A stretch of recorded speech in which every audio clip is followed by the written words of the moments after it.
खबर अब हिंदी में। नमस्कार, फोकस पूर्वोत्तर में आप सभी दर्शकों का एक बार फिर से स्वागत है और मैं बात कर रहा हूं असम विधानसभा चुनाव की। चुनाव प्रचार थम चुके हैं और अब बारी है मतदान की।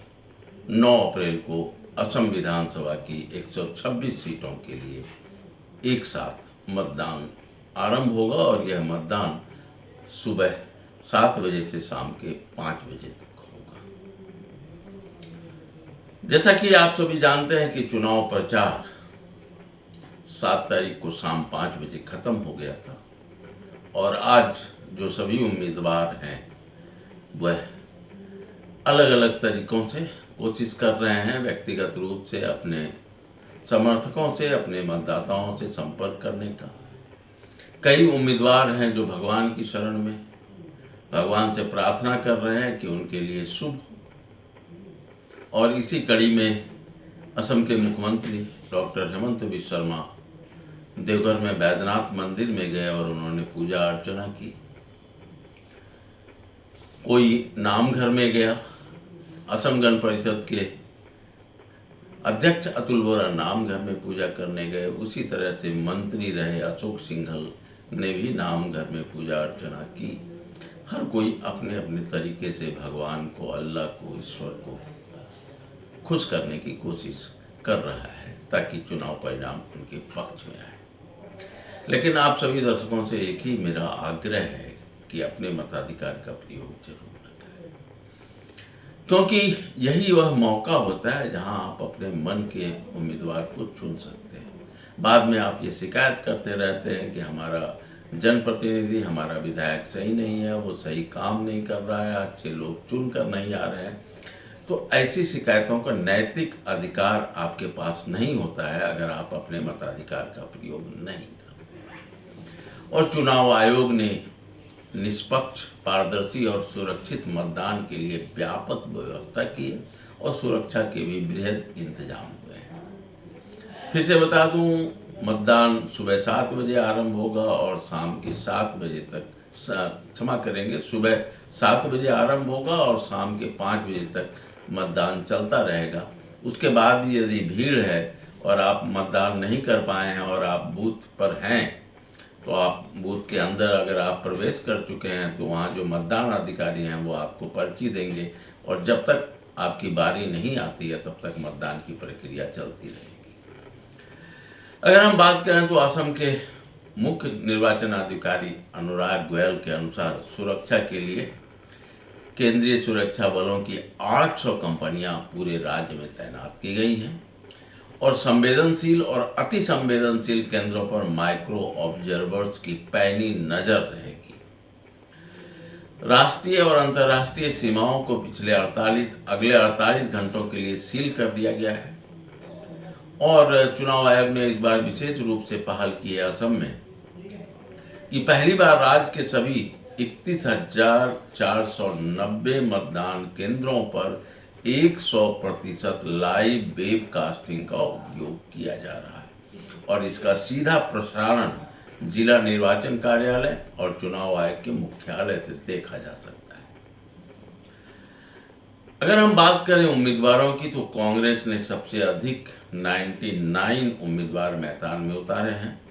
उसके बाद भारतीय जनता पार्टी का नंबर है, उसने 90 उम्मीदवारों उतारे हैं।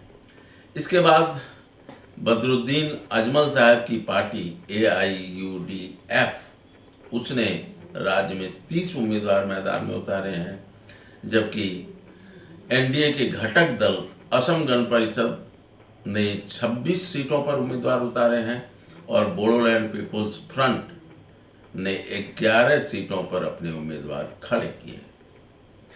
विपक्षी गठबंधन की बात करें तो अखिल गोगोई के नेतृत्व वाली राइजोर दल ने 13 सीटों पर और असम जातीय परिषद ने 10 सीटों पर अपने उम्मीदवार खड़े किए हैं। CPIM ने 3 सीटों पर और APHLC 2 सीटों पर चुनाव लड़ रही है। आम आदमी पार्टी भी मैदान में है, उसने 18 सीटों पर अपने उम्मीदवार उतारे हैं। और सबसे दिलचस्प बात यह है कि झारखंड मुक्ति मोर्चा, जिसका ज़्यादातर बेस जो है वो झारखंड में है, उसने 16 सीटों पर अपने उम्मीदवार खड़े किए हैं और झारखंड के मुख्यमंत्री और झारखंड मुक्ति मोर्चा के अध्यक्ष हेमंत सोरेन लगातार चाय जनजाति बहुल जो इलाके हैं जहाँ पर झारखंड के लोग या चाय मजदूर हैं, उन इलाकों में लगातार चुनाव प्रचार भी करते हुए देखे गए। इसके अलावा 258 निर्दलीय उम्मीदवार भी मैदान में हैं और इसमें से कुछ निर्दलीय उम्मीदवार सत्ताधारी गठबंधन एनडीए और कांग्रेस के नेतृत्व वाली विपक्षी गठबंधन के लिए सरदर्द बन चुके हैं। कई ऐसे उम्मीदवार हैं और इस बार जो रुझान दिख रहे हैं, मैं आपको ये नहीं बताने जा रहा हूँ कि कौन सी पार्टी सत्ता में आ रही है, क्योंकि वह गलत है। चुनाव आयोग के निर्देशों की अनदेखी होगी और कौन कमज़ोर है कौन ज़्यादा है, आज चुनाव के ठीक एक दिन पहले मैं इन चीज़ों पर बात नहीं करना चाहता हूँ। लेकिन जो स्थिति यहाँ दिख रही हैं, जो रुझान दिख रहे हैं, कई सीटों पर चौंकाने वाले चुनाव परिणाम आ सकते हैं। यह रुझान दिख रहा है, यह संकेत मैं आपको दे सकता हूँ। कहाँ कौन सी सीट होगी यह मैं इस समय चर्चा करना उचित नहीं समझता हूँ। और सबसे दिलचस्प बात यह है कि इस बार पहली बार कई चीज़ें सामने आ रही हैं इस चुनाव के दौरान। इस बार के अगर विधानसभा चुनाव प्रचार की बात करें तो मुझे लगता है कि देश भर के तमाम जो प्रमुख दलों के राजनीतिक नेता हैं, उन्होंने असम का दौरा किया है और असम के विभिन्न क्षेत्रों के चुनाव प्रचार में भाग लिया है।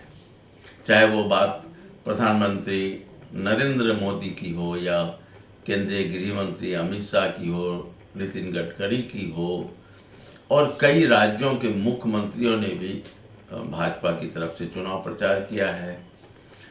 अगर बात करें कांग्रेस के लिए तो कर्नाटक के उप मुख्यमंत्री शिव कुमार भी चुनाव प्रचार में उतरे। छत्तीसगढ़ के पूर्व मुख्यमंत्री बघेल साहब भी चुनाव प्रचार में लगातार जमे रहे और हेमंत सोरेन जिनकी मैंने चर्चा की वह भी चुनाव प्रचार में आए। इसके अलावा उत्तर प्रदेश के मुख्यमंत्री जोगी जी भी चुनाव प्रचार में उतरे। तो एक तरह से जो स्टार प्रचारक हैं उनका जमावड़ा रहा। और इसके अलावा असम भाजपा की बात करें तो असम के पूर्व मुख्यमंत्री सर्बानंद सोनोवाल भी लगातार चुनाव प्रचार में सक्रिय रहे।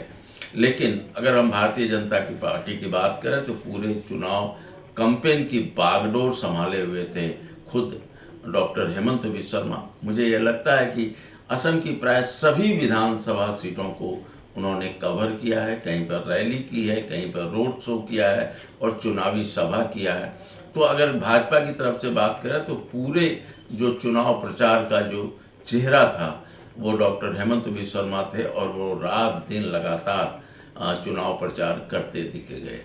चुनाव प्रचार हो चुका है।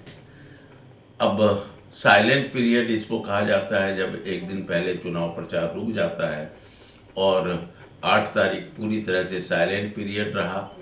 सुरक्षा व्यवस्था, चुनाव जो कराने वाले जो कर्मचारी हैं, जो अधिकारी हैं, वो ईवीएम लेकर अलग अलग बूथों तक पहुंच रहे हैं और 9 अप्रैल को सुबह 7 बजे से मतदान आरंभ हो जाएगा। आपसे फिर मैं यह आग्रह करता हूं कि अपने मताधिकार का प्रयोग कीजिए, प्रतिवाद के लिए कीजिए, समर्थन के लिए कीजिए। आप जिस पार्टी को वोट देना चाहते हैं दीजिए। आप किसी उम्मीदवार को नहीं पसंद करते हैं फिर भी वोट दीजिए, लेकिन अपने मताधिकार का प्रयोग जरूर कीजिए, क्योंकि यही वह हमारा अधिकार है जो 5 साल के बाद ही सही जो नेता हैं, जो उम्मीदवार हैं, उन्हें हमारे पास आने को मजबूर करता है, हमारे पास आने को बाध्य करता है। तो इस मौके का बेशक उपयोग कीजिए। आज के लिए बस इतना ही। बहुत बहुत धन्यवाद।